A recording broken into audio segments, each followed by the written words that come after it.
Hello बच्चों, स्वागत है आपका हमारे इस channel study bye Shivam sir पर।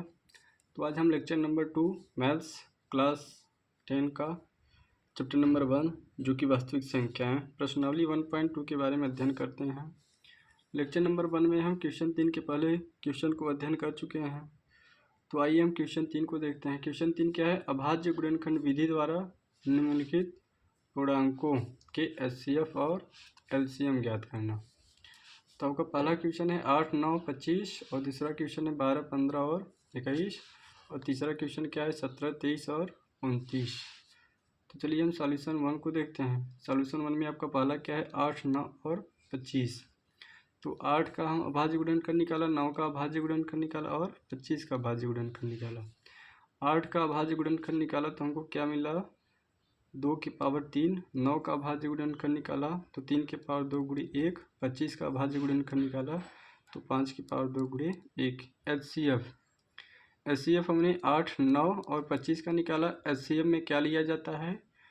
उभयनिष्ठ वाले पार्ट का न्यूनतम घात। अब इसमें उभयनिष्ठ संख्या है क्या? आपका अंक 1 है, तो आपका एचसीएफ क्या माना जाएगा? 1। और एलसीएम निकाल लीजिए 8, 9, 25 का। एलसीएम में पहले हम अधिकतम घात लेते हैं उभयनिष्ठ वाले पार्ट का, साथ में जो बचता है उसको भी ले लेते हैं। तो इसमें उभयनिष्ठ एक ही है, तो जो बचा उसको भी ले लिया, यानी 2 की पावर 3 बचा, 3 की पावर 2 बचा, 5 की पावर 2 बचा। इसको क्या किया, सबको ऐड कर लिया कि इसमें एलसीएम में मल्टीप्लाई कर लिया, मल्टीप्लाई के रूप में। तो 2 की पावर 3 को हल करेंगे 8 पाएंगे, गुणे 3 की पावर 2 को हल करेंगे 9 पाएंगे, गुणे 5 की पावर 2 को हल करेंगे 25 पाएंगे। फाइनली इन सब का मल्टीप्लाई करेंगे तो हमको 1800 मिलेगा। यानी एचसीएफ 8, 9, 25 का क्या मिला 1 और एलसीएम 8, 9, 25 का क्या मिला 1800। अब इसका दूसरा क्वेश्चन है कि 12, 15 और 21। तो 12 को हमने अभाज्य गुणनखंड के रूप में लिखा, तो 12 का क्या पाया 2, हमारा 2 बार है तो 2 की पावर क्या लिखेंगे 2, और 3 हमारा 1 बार है तो 3 की पावर 1। 15 को लिखिए, 15 का अभाज्य गुणनखंड क्या होगा 3 गुणे 5 यानी 3 की पावर 1 और 5 की पावर 1। 21 को लिख लीजिए, 21 है आपका किससे कट रहा है 3 से, कितनी बार में 7 बार में, 3 से 21 और 7 कम 7, यानी 21 को क्या लिख सकते हैं 3 की पावर 1 गुणे 7 की पावर 1। हमको चाहिए क्या एचसीएफ और एलसीएम। एचसीएफ किन किन संख्याओं का 12, 15 और 21 का। एचसीएफ में कौन सी घात? न्यूनतम घात। कौन सी घात बच्चों? न्यूनतम घात, वो भी कॉमन वाले पार्ट का। कॉमन वाला पार्ट है क्या? एक 3 की पावर 1 है, 3 की पावर 1 है, 3 की पावर 1 है, सबकी घात समान है, तो इसमें हम न्यूनतम घात नहीं बता सकते, तो 3 की पावर 1 ले लिया जाएगा। और कोई उभयनिष्ठ अंक है? नहीं। तो आपका एचसीएफ 12, 15, 21 का क्या होगा 3 ही होगा। अब हम निकाल लेते हैं क्या एलसीएम किसका 12, 15 और 21 का। अब एलसीएम में हम अधिकतम घात लेंगे। कौन सी घात? अधिकतम घात। पहले उभयनिष्ठ वाले पार्ट को लेंगे, फिर उसके बाद जो बचेगा उसको भी ले लिया जाएगा। तो उभयनिष्ठ पार्ट क्या है आपका? उभयनिष्ठ अंक 3, 3, 3, 3 को लिया और साथ में जो बच रहा है उसको भी ले लिया जाता है। 2 की पावर 2, 5 और गुणे 7, 3, 5, 7, 3, 5, 7, 2 की पावर 2, ठीक,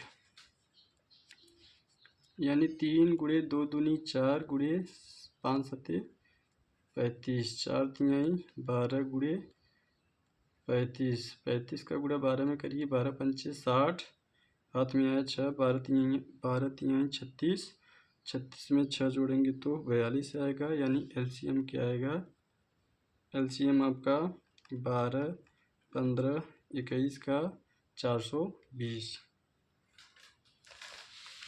तो इसमें तीसरा क्वेश्चन जो है आपका तीसरे का 17, 23 और 29 का, इसका भी हम अभाज्य गुणनखंड विधि से एचसीएफ और एलसीएम निकालेंगे। और हम ये सोच रहे हैं कि आप लोगों को दे दें होमवर्क के लिए। तो जैसे पहला दूसरा बताया गया वैसे तीसरा आप लोग हल कर लीजिएगा। आइए हम क्वेश्चन नंबर 4 की तरफ बढ़ते हैं। क्वेश्चन नंबर 4 हमारा क्या है, HCF 306 और 657 का कितना दिया है 9, और हमसे पूछा क्या है LCM 306 और 657 का।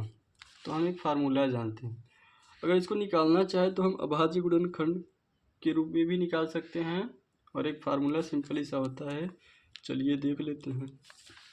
सॉल्यूशन देखिए, फार्मूला क्या होता है, दो संख्याओं का गुणनफल, दो संख्याओं का जो गुणनफल होता है HCF गुणे LCM के बराबर होता है। तो निकाल लीजिए, 306 का निकालिए अभाज्य गुणनखंड,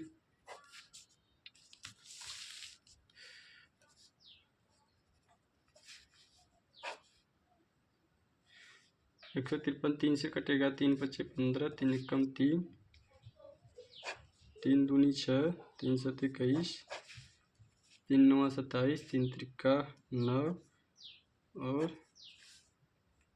3 एक्का 3, 306 हुआ। और किसका दिया है, सॉरी हमको नहीं निकालना चाहिए था। दो संख्याओं का गुणनफल बराबर क्या होता है HCF गुणे LCM। तो दो संख्या कौन कौन सा है आपका, 306 और 657। 306 गुणनफल है तो गुणा का सिंबल देंगे, और 657 बराबर क्या है आपका HCF गुणे LCM। हमको दिया क्या है HCF कितना दिया है 9, तो HCF के स्थान पे 9 रखेंगे, और पूछा क्या है LCM। ठीक, तो हल कर लीजिए। अब इधर देखिए 9 हमारा गुणा के रूप में है, बराबर के इस साइड आएगा तो क्या हो जाएगा भाग, यानी 306 गुणे 657 बटे में क्या हो जाएगा 9, बराबर क्या बचेगा LCM ना। कटा लीजिए, 306 को 9 से कटाइए, 9 त्रिक 27, 9 चौक 36, यानी 34 गुणे 657 बराबर क्या बचा LCM।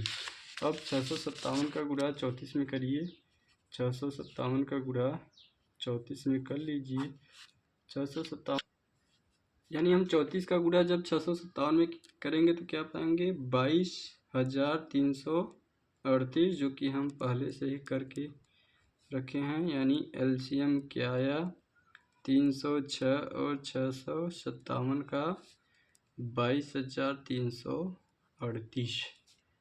तो यही था आपका। अब HCF दिया था हमको 9, LCM पूछा था, तो हमारे पास एक फार्मूला होता है, दो संख्याओं का गुणनफल बराबर HCF गुणे LCM।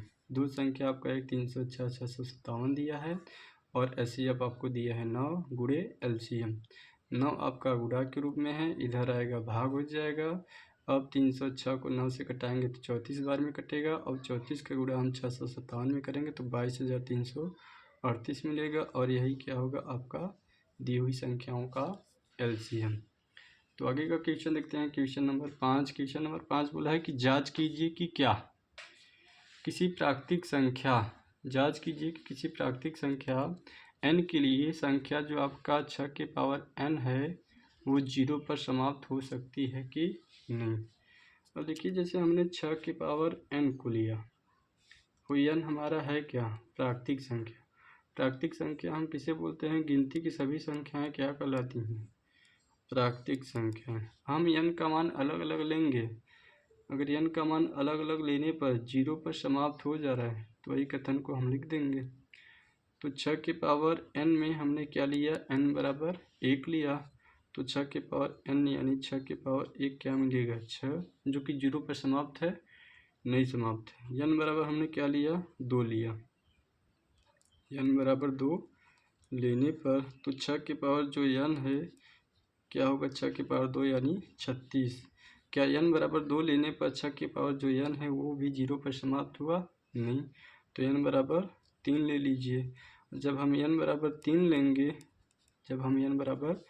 लेंगे तो 6 के पावर n यानी 6 के पावर 3 क्या मिलेगा 16। अब n बराबर 3 लेने पर भी हमारी यह जो संख्या हमको प्राप्त थी वो भी 0 पर समाप्त नहीं, यानी हम n का मान अलग अलग लेते जाएंगे, n का मान हम अलग अलग लेते जाएंगे और ये जो संख्या हमारा 6 की पावर n है वो कभी भी 0 पर समाप्त नहीं होगी।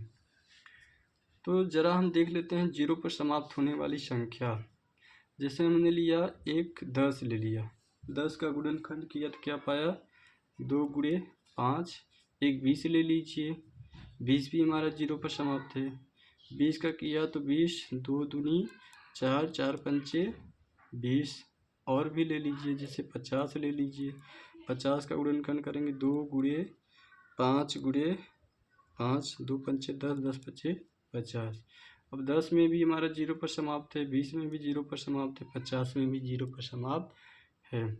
यानी हमने इन तीनों संख्याओं में जब तीनों संख्याओं का अभाज्य गुणनखंड निकाला तो इसमें हमने यह देखा कि 2 और 5 अनिवार्य रूप से उपस्थित है। अगर 2 और 5 के सिवा कुछ और मिल जाए तो भी ठीक रहेगा, लेकिन आपका 2 और 5 रहना ही चाहिए। तो इन सब से कंक्लूजन हमारा यही निकलता है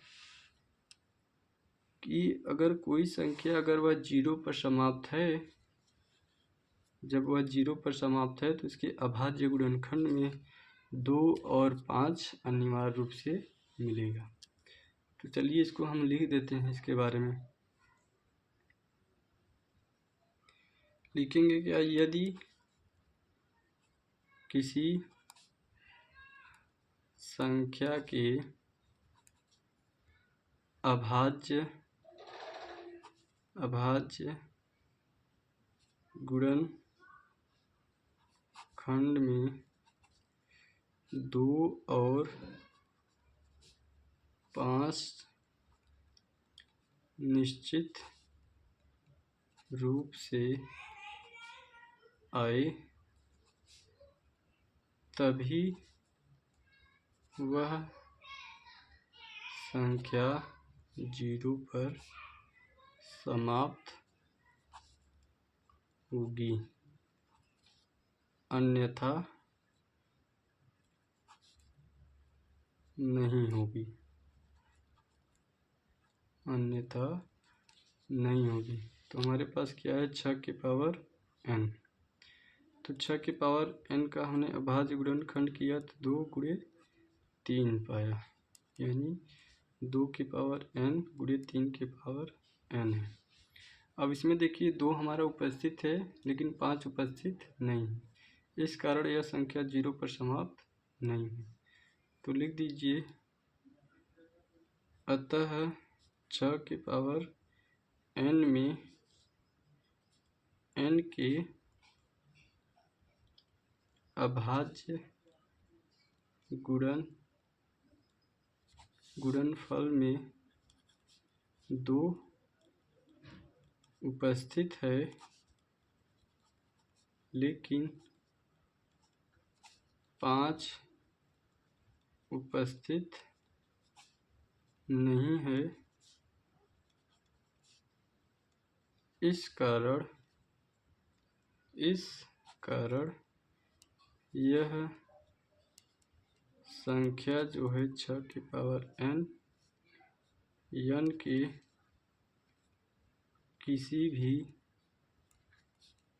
मान के लिए 0 पर समाप्त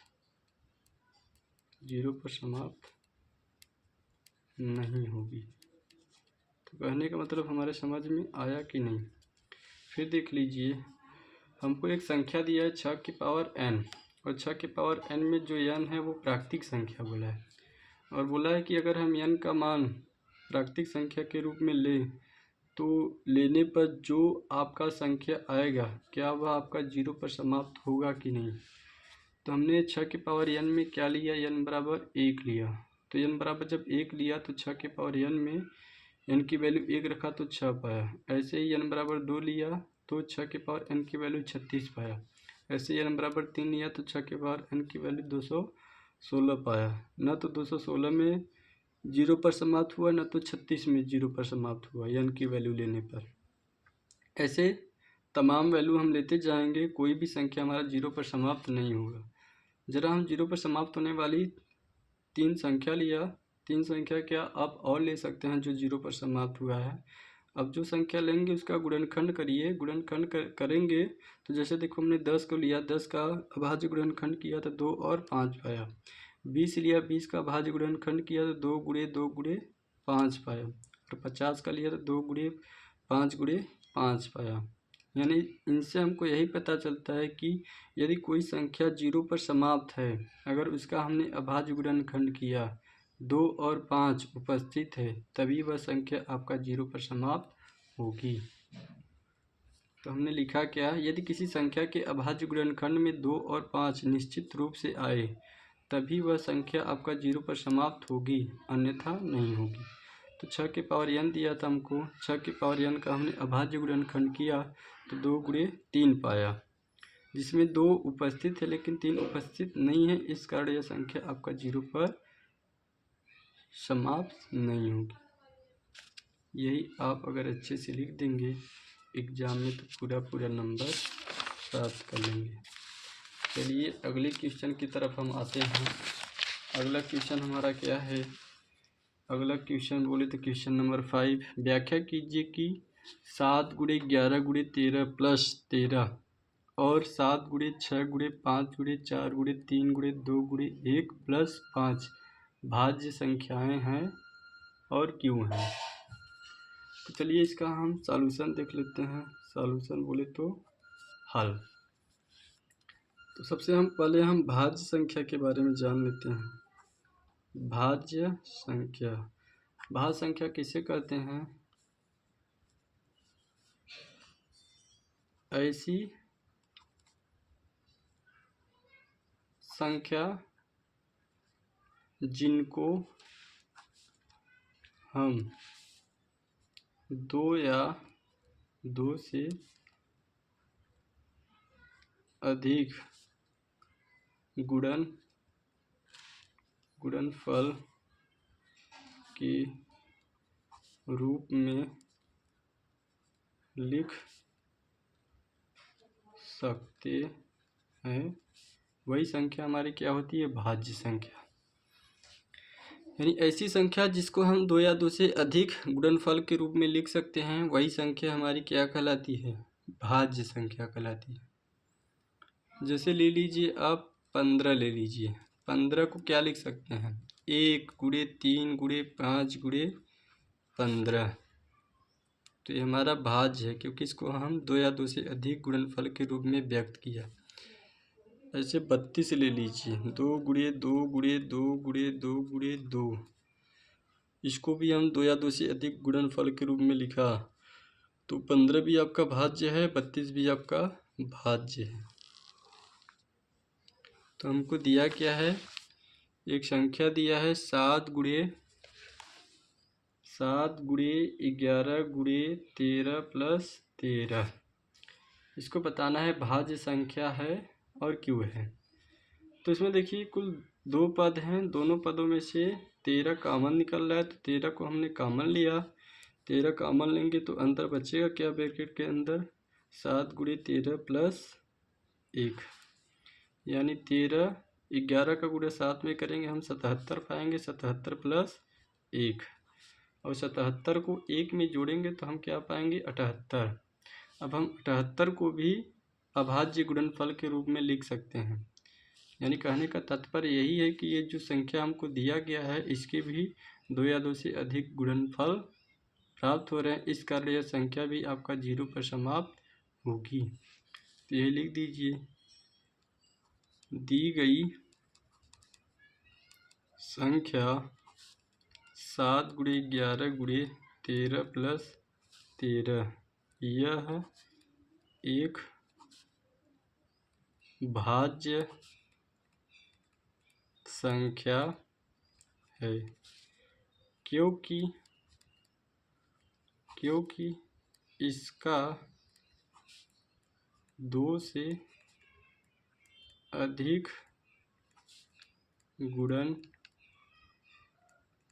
गुणनखंड प्राप्त हुआ। आप अपने भी लैंग्वेज में लिख सकते हैं, फिलहाल ये भी लैंग्वेज ठीक ही है। फिर अगला इसमें एक और दिया है, जैसे 7 गुणे 6 गुणे 5 गुणे 4 गुणे 3 गुणे 2 गुणे 1 प्लस 5। इसमें भी कुल कितने पद? 2 पद, एक ये वाला और एक यहाँ से लेकर यहाँ तक। इसमें देखिए आपका कुछ कॉमन है, 5 कॉमन है, 5 को हमने बाहर रखा तो 7 गुणे 5 गुणे 5 तो बाहर निकला, 7 गुणे 6 लिखना चाहिए, चलिए यहाँ पर लिख देते हैं, 4 गुणे 3 गुणे 2 गुणे 1 प्लस 1। अब इसका मल्टीप्लाई करिए, 7 का गुणा 4 में करेंगे, 4 जितना आएगा फिर इनमें करेंगे तो हमको 1008 मिलेगा, करके आप लोग देख लीजिएगा, प्लस 1। अब 1008 में हम 1 को जोड़ेंगे तो 1009 पाएंगे। अब 1009 को भी हम गुणनफल के रूप में लिख सकते हैं। अब इसका तो 2 तो है ही है, इसका और गुणनखंड करेंगे तो हमको प्राप्त हो जाएगा, यानी यह संख्या भी आपका एक भाज्य संख्या है। तो यही सेम चीज़ लिख दीजिए। अतः दी गई संख्या 6 गुणे 7 गुणे 6 गुणे 5 गुणे 4 गुणे 3 गुणे 2 गुणे 1 प्लस 5 एक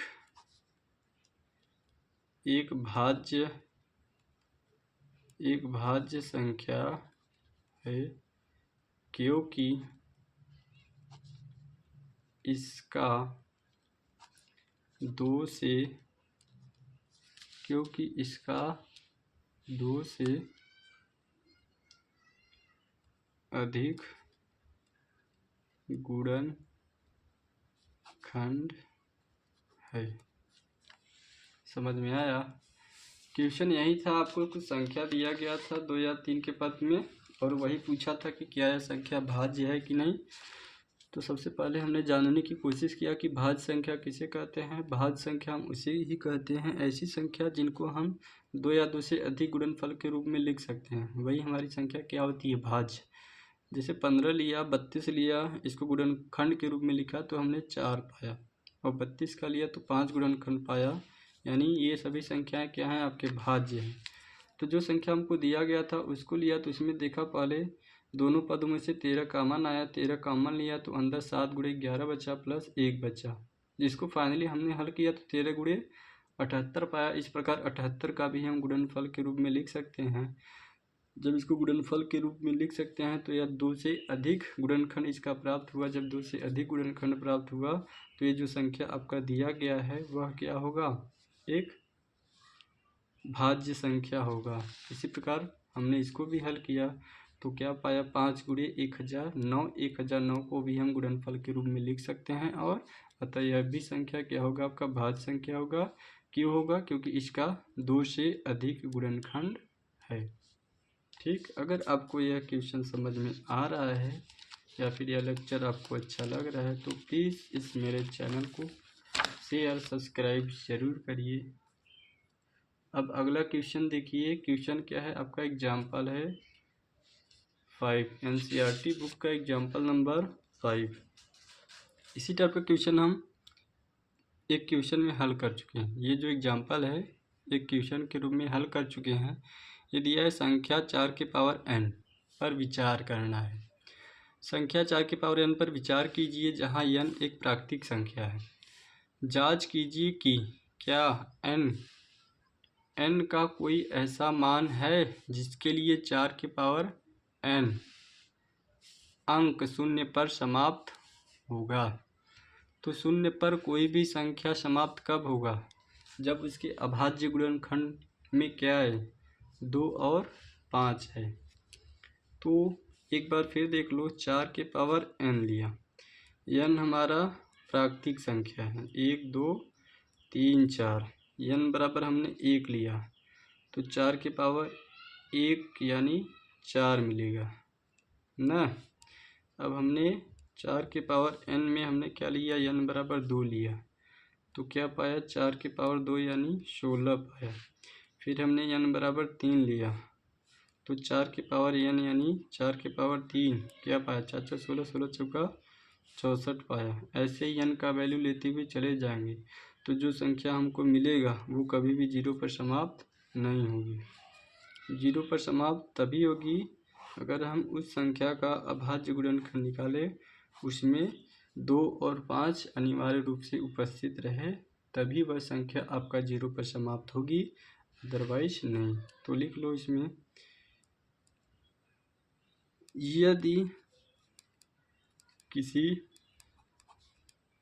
यदि किसी संख्या के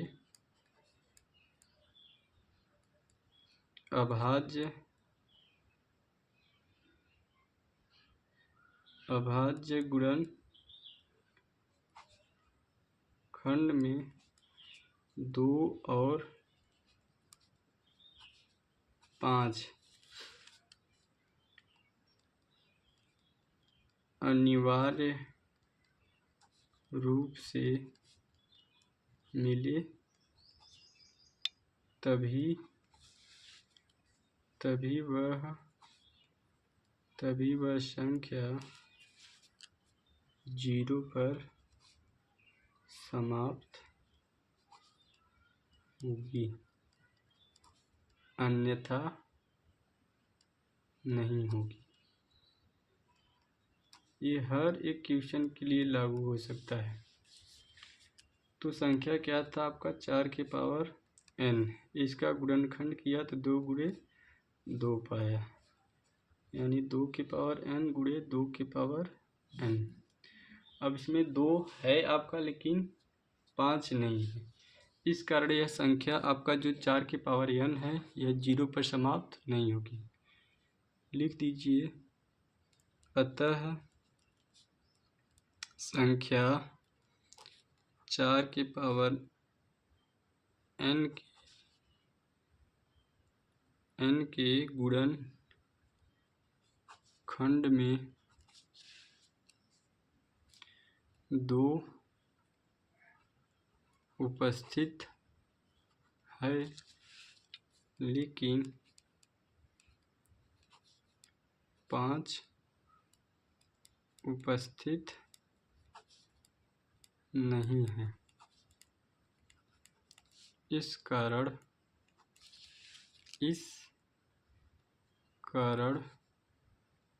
यह संख्या भी आपका, इस कारण यह संख्या 0 पर या फिर 0 पर समाप्त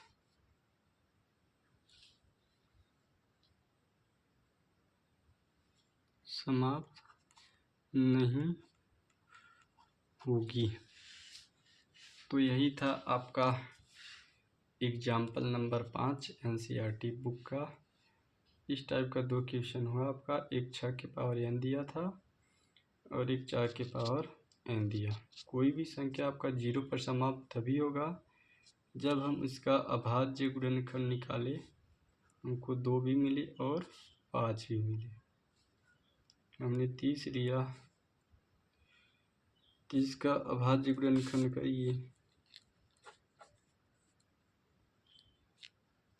2 गुणे 3 गुणे 5, ये भी 0 पर समाप्त है। 2 आया, 5 आया, 3 भी आया, और कोई संख्या आएगा तो इससे हमको मतलब नहीं है, मतलब बस इसी से है कि उसके अभाज्य गुणनखंड में 2 और 5 आना चाहिए।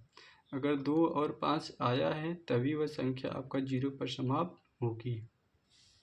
अगर उस संख्या के अभाज्य गुणनखंड में 2 और 5 ना आए, जैसे यहाँ पर देख लीजिए, यहाँ 4 के पावर n दिया था, 4 का हमने गुणनखंड किया तो 2 गुणे 2 लिखा, लेकिन इसमें 2 उपस्थित है, लेकिन 5 उपस्थित नहीं है। इस कारण यह संख्या भी आपका 0 पर समाप्त नहीं होगी।